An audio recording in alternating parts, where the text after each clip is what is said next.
আসসালামু আলাইকুম রহমাতুল্লাহি ওয়াবারাকাতুহু।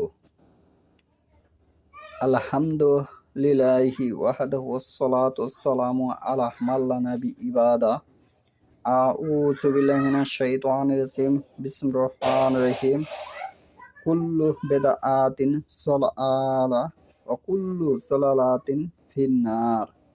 আজকের বক্তব্যের বিষয় হলো কবরের উপর খেজুরের ডাল পোঁতা সম্পর্কে। এই ভারতবর্ষে এই রেওয়াজটি সবচেয়ে বেশি প্রচলিত আছে সে সম্পর্কে আমি এই বর্তমানে যে ইসলাম প্রচলন ইসলাম এই সম্পর্কে যে বিষয়টা এখানে উপস্থাপন করব, তাতে বোঝা যাচ্ছে ভারতবর্ষে এখনও কোরআন সুন্নাহর ইসলাম পৌঁছায়নি। যেমন আসমানে নিচে কোরআনের পরে সর্বশ্রেষ্ঠ হাদিস গ্রন্থ হচ্ছে সহিহ বুখারী শরীফ। এই হাদিসের গ্রন্থের হাদিসগুলো মানে রাসূলুল্লাহ সাল্লাল্লাহু আলাইহি ওয়াসাল্লামের হাদিসগুলো ভারতবর্ষে এখনও পৌঁছায়নি বা বাস্তবায়ন হয়নি। যেগুলো বাস্তবায়ন আছে সেগুলো বেদাত, সেটি এখানে উপস্থাপন করব। ওমা তৌফিকি ইল্লা বিল্লাহ। জানা আবশ্যক হচ্ছে রাসূলুল্লাহ সাল্লাল্লাহু আলাইহি ওয়াসাল্লামের দুটি কবরের উপরে যে খেজুরের দুটি কাঁচা ডাল পুঁতেছিলেন সেটা ছিল তার জন্য খাস। তার জন্য কি খাস? রাসূলুল্লাহ সাল্লাল্লাহু আলাইহি ওয়াসাল্লামদের জন্য কিছু কিছু বিষয় আমল আছে, সেটি তাদের জন্য খাস। যেমন রাসূলুল্লাহ সাল্লাল্লাহু আলাইহি ওয়াসাল্লাম মেরাজে গিয়েছিল, এটা কি তার জন্য একটি খাস, এটি তার মজেজা। তার বা কোনো সাহাবীর পক্ষ থেকে পরবর্তীতে এমন কোনো আমল করার নজির নেই বুরাইদা আসলামী রাদিয়াল্লাহু আনহা ব্যতীত। কেননা তিনি এটা জন্য ওসিয়ত করেছিলেন।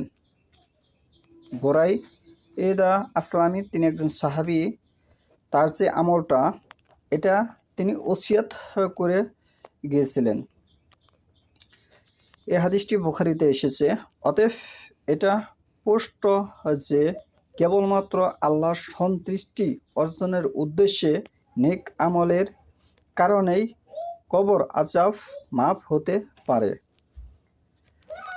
জীবিত থাকা অবস্থায় আপনি আল্লাহর সন্তুষ্টি অর্জনের উদ্দেশ্যে নেক আমলের কারণেই আপনার কবরের আযাব মাফ হতে পারে, এর ভিন্ন কোনো মাধ্যম নেই।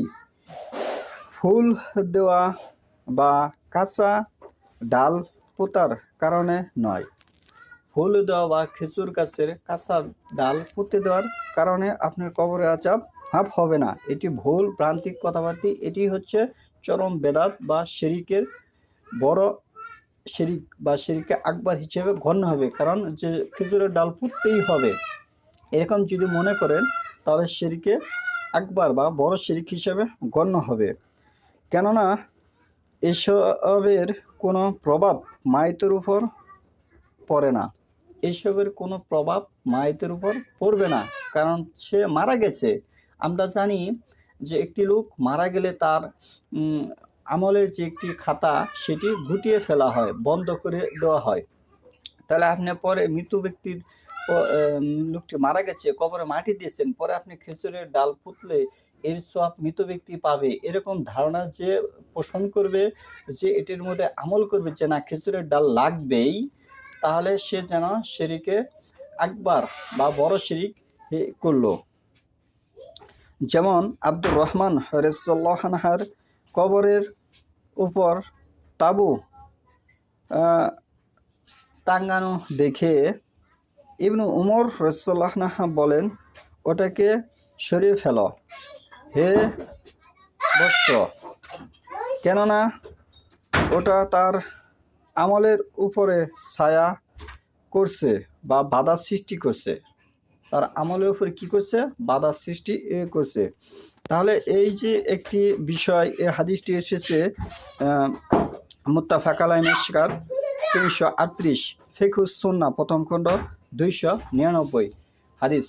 তাহলে এই যে একটা হাদিস, কবরের উপরে যদি কেউ কোনো কিছু টাঙ্গায় বা কবরকে পাকা করে একবারে চাপা দিয়ে চুনকান করা হয়, সজ্জা করা হয়, এটি কিন্তু তাকে কি করলো, আরও তাকে জাহান্নামে নেওয়ার জন্য উদ্বুদ্ধ করলো, মানে তাকে জান্নাতে যাওয়ার জন্য বাধা সৃষ্টি করলো। তাহলে মানুষ একজন লোক মারা যাওয়ার পরে তার কবরকে কোনো রকম পাকা করতে হবে বা কোনো কিছু করতে হবে, এরকম কিন্তু কোরআন হাদিস দ্বারা বোঝা যায় না। আমাদের ভারতবর্ষে যেগুলো আমাদেরকে শেখানো হয়েছে, ওরিয়েন্টালের যে শিক্ষা ব্যবস্থা, ব্রিটিশদের যে শিক্ষা ব্যবস্থা আমাদেরকে শেখানো হয়েছে, সেটি কিন্তু ইসলামের সাথে কোনো সম্পর্ক নেই। সেখান থেকে বিরত থাকতে হবে। একটি মানুষ মারা গেলে সর্বোচ্চ আপনি মাটির থেকে আধা বিঘা পর্যন্ত উঁচু করে তার কবরটা আপনি চিহ্নিত হিসেবে রাখতে পারবেন, যেটি হাদিসে শিবরান হিসেবে আধা বিঘা হিসেবে এসেছে।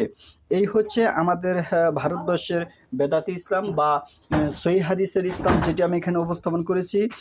বুরাইদা রাদিয়াল্লাহু আনহু হচ্ছে একজন সাহাবী, বুরাইদা আসলামী, এটি তার ওসিয়ত ছিল, এবং রাসূলুল্লাহ সাল্লাল্লাহু আলাইহি ওয়াসাল্লামের যে দুটি কবরের উপরে খেজুরের দুটি কাঁচা ডাল পুঁতেছিলেন, এটি ছিল তার জন্য একটি খাস বিষয়। এটি তার যে বিষয়গুলো, সেটির সাথে সাহাবী বা তার উম্মতের কোনো যে বিষয়, সে যদি নির্দেশ দেয় তাহলে সেটি আমলযোগ্য। সে নির্দেশে এটি বোঝা যায় না, কারণ অন্য কোনো সাহাবী তার পরবর্তী টাইমে এটি রেওয়াজ চালু রেখেছে, এটি বোঝা যায় না।